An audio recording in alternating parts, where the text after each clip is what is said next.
Assalamualaikum warahmatullahi wabarakatuh. Selamat ketemu kembali dengan saya Peci Miring Ahmad Bahar. Teman-teman, belakangan ini ada satu fenomena menarik di kalangan pendakwah atau juru dakwah atau ustadz yang lagi ngetren. Namanya Gus Ikdam.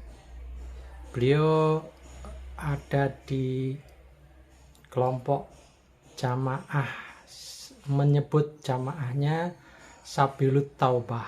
Jadi jalannya orang-orang yang bertobat. Memang ini menurut saya Gus Ikdam ini fenomena, teman-teman ya, saudara-saudara sekalian. Coba kalau teman-teman atau saudara-saudara pengen melihat, silahkan ketik Gus Ikdam, nanti akan keluar ya pengajian, terus berita dan lain-lain. Saya ingin memberikan semacam gambaran. Jadi Gus Ikdam ini bolehlah disebut sebagai kiainya para garangan. Unik ya. Garangan itu nama salah satu binatang yang istilahnya kalau memprofil orang disebut garangan itu berarti, mohon maaf, orangnya agak nakal, jahil, ya masih banyak berbuat hal-hal yang kurang baik seperti minum, main, kemudian main perempuan gitu. Nah, Gus Ikdam ini lucunya, anehnya, jamaahnya justru mereka itu. Tetapi tentu dengan maksud mengajak mereka untuk bertaubat. Jadi Sabilut Taubah itu jalan menuju taubat. Jadi Gus Ikdam ini idolanya para garangan itu.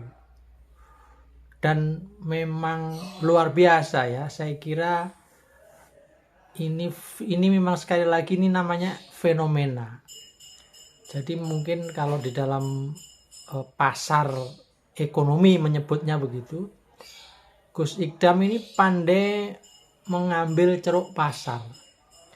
Jadi segmennya adalah para garangan. Jadi orang-orang yang galau, anak muda yang lagi mencari arah, anak muda yang salah jalan, kemudian salah gaul, dan kemudian mencoba mencari ketenangan hati, mencari kedamaian hati.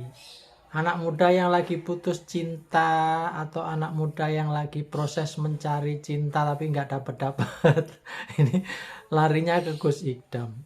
Bahkan ada yang berasal, jamaahnya berasal dari jauh-jauh juga ya. Ada dari Tegal, Semarang, Surabaya. Padahal ini posisinya, kegiatannya sering diadakan di Blitar, Jawa Timur. Nah, salah satu keistimewaannya Gus Ikdam ini sepertinya mengetahui bahasa-bahasa milenial, bahasa-bahasa anak muda sekarang, kegelisahan mereka apa, kegundah gulanaannya apa, sehingga bisa ditemukan jalan keluarnya.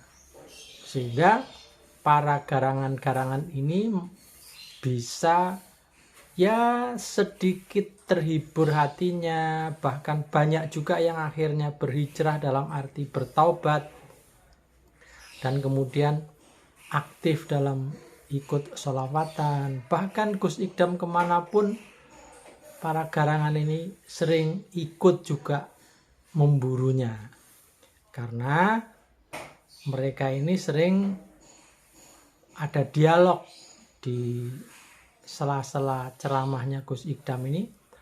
Ada dialog, ada curhat, dan memang akhirnya lucu-lucu curhatnya itu. Disinilah saya kira kemampuan komunikasi Gus Ikdam melihat fenomena jamaahnya yang dari kalangan para garangan itu. Jadi para pemabuk, peminum, penjudi, preman, atau anak-anak muda yang liar lah gitu. Dan ini saya kira segmentasi yang sangat pas, yang agak jarang ditekuni atau dibahas oleh para juru dakwah. Sebutlah kalau Gus Baha itu walaupun ringan tetapi banyak hal filosofi yang kadang-kadang anak muda barangkali kurang memahami atau tidak nyampe jalan pikirannya. Atau kiai-kiai lain yang sering mungkin segmentasinya memang untuk orang-orang tua, orang-orang yang lebih dewasa, lebih ini. Sementara kalau Gus Idam ini memang benar-benar lugas, benar-benar cerdas dalam memahami perilaku fenomena anak muda. Dan luar biasanya apa? Terbukti setiap kali ada kegiatan pengajian atau sholawatan, itu tidak kurang ada 30.000 jamaah yang hadir, bahkan pernah sampai 50.000, terutama ketika pengajian atau sholawatan itu diadakannya di tempat Gus Idam sendiri, yaitu di Serengat, yaitu di markasnya Sabilut Taubah itu sendiri. Jadi ini saya kira satu fenomena menarik, hanya pesan dan wanti-wanti ketika Gus Idam sudah menjadi selebritas di dunia anak muda, khususnya para garangan ini, jangan sampai kemudian nanti terkooptasi oleh kepentingan-kepentingan politik atau kepentingan-kepentingan sesaat, sehingga nanti jamaah menjadi jauh kepada Gus Idam ini. Saya kira teman-teman atau saudara-saudara yang belum pernah melihat pengajiannya Gus Idam, saya kira sekali waktu coba deh lihat. Karena ternyata ada hal yang menarik juga. Jadi setiap pengajiannya itu selalu membagi-bagi duit, membagi-bagi skincare, atau membagi-bagikan sarung. Dan ini luar biasa tentu saja. Kita melihat ada juga ya ustadz atau kiai yang justru bukan dia yang mencari-cari duit dari jamaah, tetapi malah dia yang banyak memberi kepada jamaah. Nah, ini saya kira juga salah satu fenomena yang aneh juga, yang boleh dibilang agak jarang. Jadi di panggung kemudian Gus Idam meminta komentar para jamaah atau meminta salah satu jamaah terjauhnya untuk bertanya, menceritakan pengalamannya, apa alasan datang ke pengajian ini, apa motivasinya, kemudian bagaimana rasanya. Ini saya kira sesuatu yang interaktif dan jarang ditemui di dalam para ustadz yang lain, atau ustadz lain jarang melakukan hal seperti ini. Ya, inilah saya kira juga menjadi bagian dari keunikan dan menjadikan antusiasme jamaah menjadi seolah-olah tidak ada jarak kepada Gus Idam ini.